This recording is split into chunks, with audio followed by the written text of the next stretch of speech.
First up will be our current superintendent of schools, Heather Fiorentino.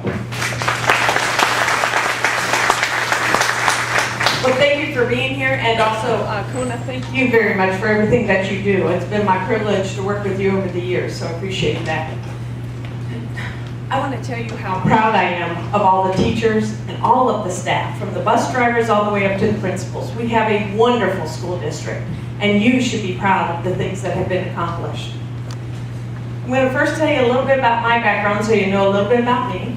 I am a former classroom teacher for 14 years, worked at the district office, was asked to go to the legislature, worked up there, and because of my background, I served as the chair of K through 12, also on the Education Appropriations Committee.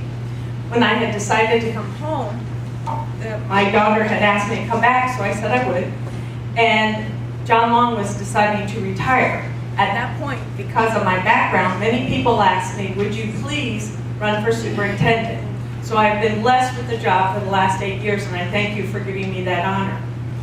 We have made a lot of strides. In 2000, our graduation rate was 63%. Today, it is 88.5%. Our dropout rate was 3.5% back in 2000. It currently is 1.0%. More students are graduating, and more students are being successful and going on to college. This is what we want.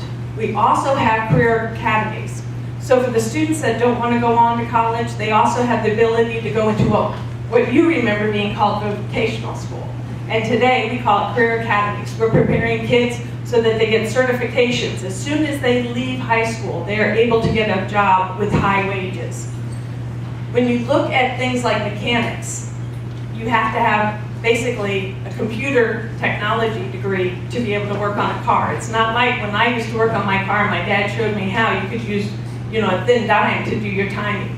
So you have to do a lot of other things today, and we are preparing our students.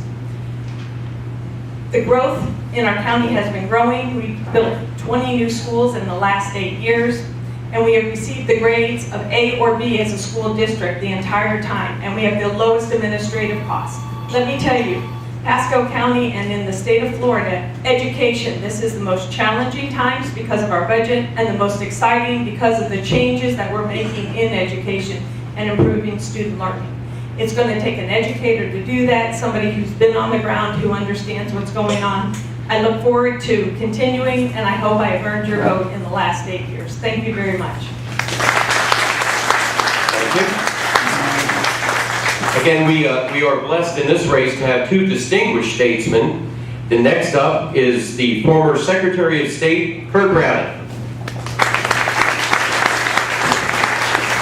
Thank you and good morning. I want to thank Cona for giving the candidates an opportunity to address residents about the issues and the candidates that are going on in this very important election year.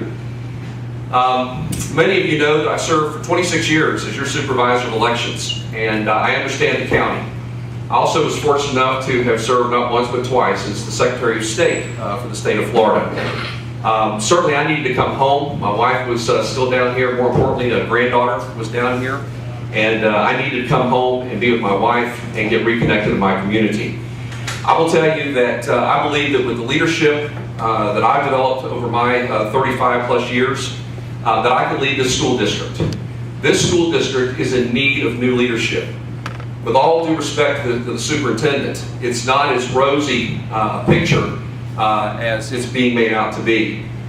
For example, as everybody's read the newspaper, the FCAT scores just came out recently. And Pasco didn't do too well with third grade reading, third grade math. As a matter of fact, in third grade reading, 54% of our elementary schools are below state average. That's 54%. Over half of our elementary schools did not perform to proficiency in reading.